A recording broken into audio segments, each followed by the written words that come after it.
Assalamualaikum warahmatullahi wabarakatuh. Perkenalkan saya Eda Sultiani dengan NIM 3302021141 dari kelas Hukum Penanaman Modal A. Izin menyampaikan tugas UTS Hukum Penanaman Modal.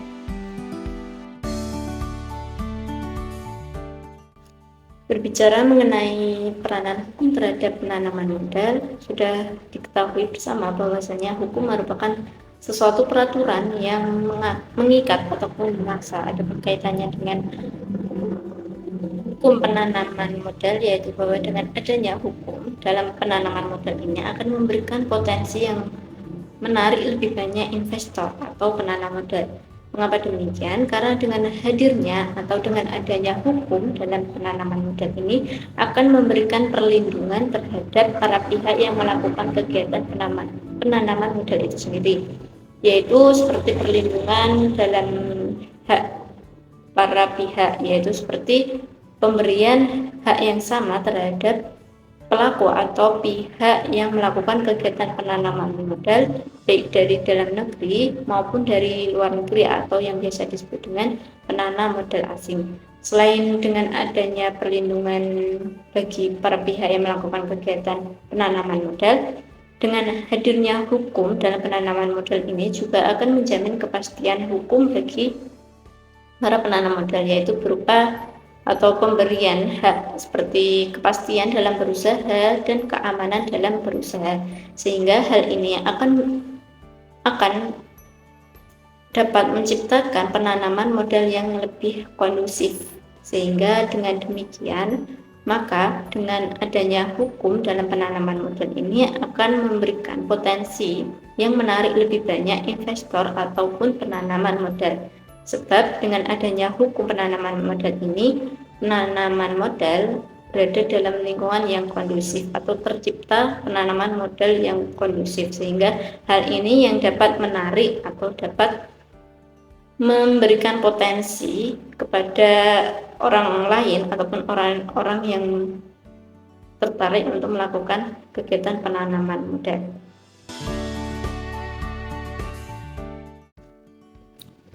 Bidang-bidang usaha yang terbuka dan tertutup dalam penanaman modal asing berdasarkan UU Penanaman Modal, yaitu pada bidang usaha tertutup, yaitu suatu bidang usaha yang jenis usaha tertentu atau jenis usahanya tertentu dan tidak boleh atau tidak dapat dilakukan kegiatan penanaman modal, yaitu yang tidak boleh dilakukan kegiatan penanaman modal itu seperti bidang usaha yang merusak kesehatan, bidang usaha yang bertentangan dengan moral ataupun keagamaan, bidang usaha yang merusak kebudayaan, dan bidang usaha yang merusak lingkungan hidup, contohnya seperti industri minuman yang mengandung alkohol. Adapun bidang usaha yang tertutup bagi PMA atau penanam modal asing, yaitu seperti produksi senjata, mesiu, alat peledak, peralatan perang, dan juga bidang usaha yang secara eksplisit dinyatakan tertutup berdasarkan undang-undang. Adapun bidang usaha terbuka. Bidang usaha terbuka ini ada bidang usaha terbuka dengan persyaratan dan ada juga bidang usaha yang terbuka. Adapun untuk bidang usaha yang terbuka ini dimungkinkan untuk secara atau kepemilikan sahamnya 100% dimiliki oleh asing, contohnya seperti restoran. Pada bidang usaha ini tidak terdapat persyaratannya, sehingga dimungkinkan kepemilikan sahamnya 100%.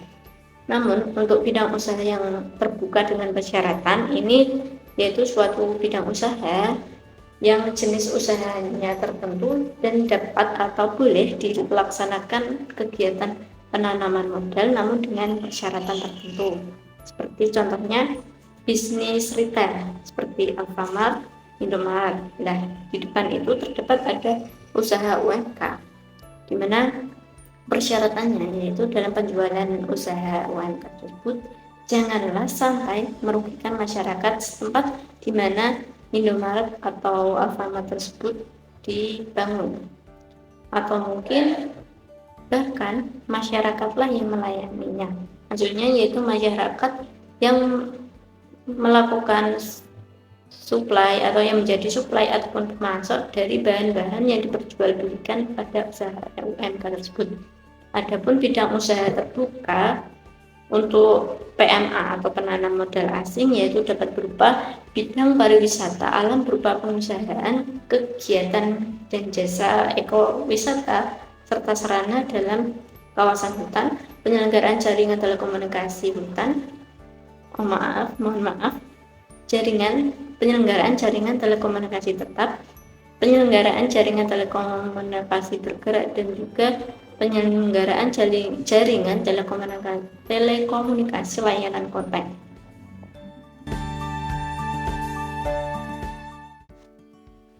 Adapun tujuan dan kebijakan dalam penanaman modal berdasarkan UU nomor 25 tahun 2007 yaitu untuk tujuan dari Undang-Undang Nomor 25 Tahun 2007 yaitu untuk meningkatkan penanaman modal serta kesejahteraan masyarakat. Adapun tujuan pengaturan penanaman modal yaitu mengatur ketentuan mengenai kebijakan dasar penanaman modal untuk mendorong terciptanya iklim usaha nasional yang kondusif serta mempercepat peningkatan penanaman modal. Adapun kebijakan dasar penanaman modal yaitu sebagaimana berdasarkan pada UU nomor 25 tahun 2007 yaitu salah satunya tepat pada pasal 10 bahwasanya perusahaan penanaman modal dalam memenuhi kebutuhan tenaga kerjanya haruslah mengutamakan tenaga kerja WNI atau warga negara Indonesia. Adapun jika membutuhkan tenaga ahli ataupun tenaga yang berkompeten, maka penanam modal berhak menggunakan warga negara asing, namun sesuai dengan aturan pada peraturan perundang-undangan yang berlaku. Selain dari kebijakan yang tepat pada pasal 10 tersebut, terdapat juga kebijakan lain seperti memberikan perlakuan yang sama antara penanam modal asing dan penanam modal dalam negeri, namun dengan tetap memperhatikan kepentingan nasional. Selain itu juga dapat menjamin kepastian hukum yaitu seperti kepastian berusaha dan menjaga keamanan berusaha bagi penanam modal yaitu mulai sejak dari proses perizinan sampai dengan berakhirnya kegiatan penanaman modal.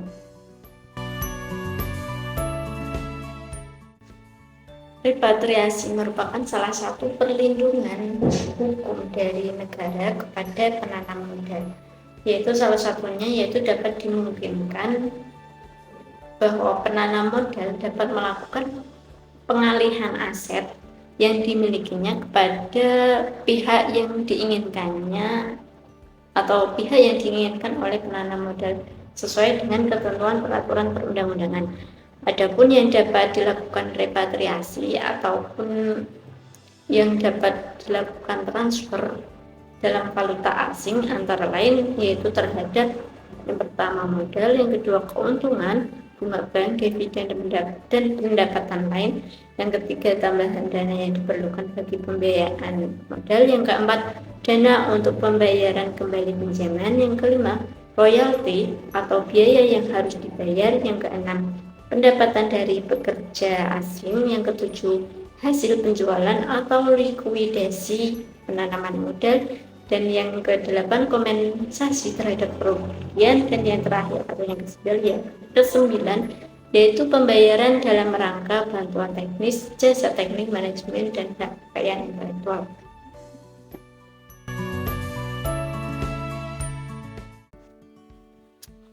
Kawasan ekonomi khusus merupakan suatu area dengan batas-batas tertentu dalam suatu wilayah maupun daerah untuk melaksanakan fungsi ekonomi dan memperoleh fasilitas tertentu. Adapun kawasan ekonomi khusus atau biasa disingkat dengan KEK ini dibangun guna menciptakan lingkungan yang kondusif bagi investasi, ekspor, dan kegiatan perdagangan guna mendorong laju pertumbuhan ekonomi sebagai percepatan reformasi ekonomi. Adapun regulasi yang mengatur mengenai kawasan ekonomi khusus ini diatur pada Undang-Undang Nomor 39 Tahun 2009 tentang kawasan ekonomi khusus. Selain pada Undang-Undang Nomor 39 Tahun 2009 ini juga terdapat peraturan lain seperti Peraturan Pemerintah atau PP Nomor 40 Tahun 2021 tentang penyelenggaraan kawasan ekonomi khusus.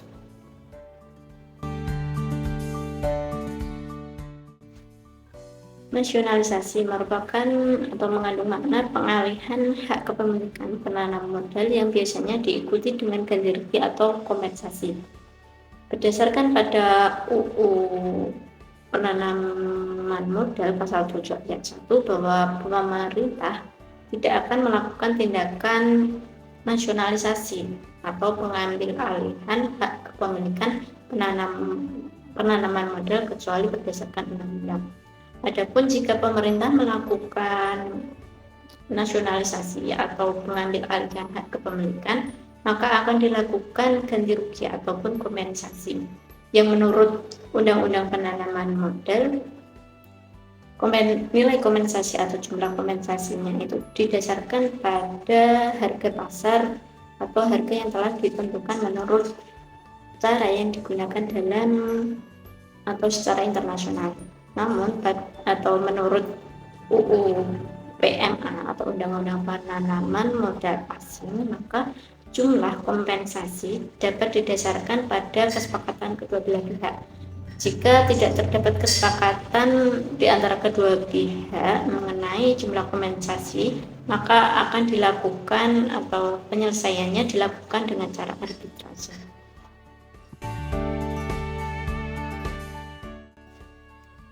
Berbicara mengenai fasilitas fiskal merupakan salah satu upaya untuk memberikan kepastian hukum kepada pemilik modal yang terdapat peraturannya atau pengaturannya dalam Undang-Undang Nomor 25 Tahun 2007. Adapun di antara fasilitas fiskal yaitu dalam sisi perpajakan. Dalam sisi perpajakan ini berupa pengurangan pajak penghasilan pada sektor tertentu seperti pengurangan pajak penghasilan badan dan juga pengurangan pajak penghasilan neto dan bruto. Selain pada dalam sisi perpajakan, juga dalam sisi kepabeanan, yaitu berupa pembebasan biaya masuk atas impor mesin, barang dan bahan untuk pembangunan atau pengembangan industri. Pada fasilitas fiskal ini diberikan pada penanaman modal baru maupun dalam rangka perluasan usaha.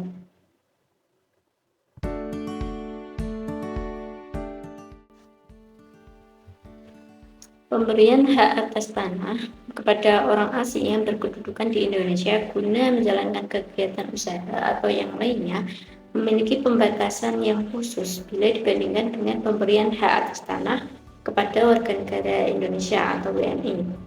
Adapun pengaturan hak atas tanah bagi penanam modal asing yang berinvestasi di Indonesia yaitu terdapat pada yang pertama, Undang-Undang Nomor 5 Tahun 1960 tentang Peraturan Dasar Pokok-Pokok Agraria atau UUPA dan juga Peraturan Pemerintah Nomor 40 Tahun 1996 tentang hak guna usaha, hak guna bangunan dan hak pakai atas tanah.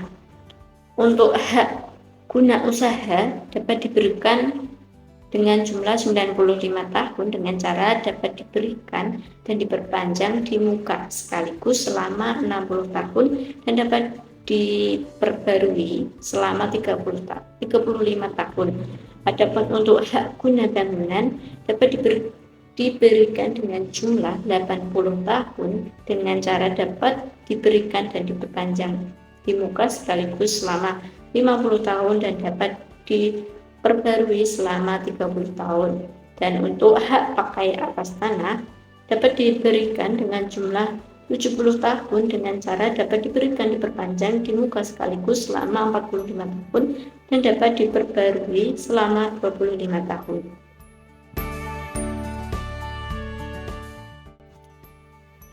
Berkaitan mengenai pengaturan ketenagakerjaan bagi penanaman modal asing ini terdapat pengaturannya yaitu berdasarkan pada Undang-Undang Nomor 25 Tahun 2007 tentang penanaman modal, yaitu tepatnya pada bab 6 yaitu tentang ketenagakerjaan, bahwa penanam modal harus mengutamakan tenaga kerja warga negara Indonesia.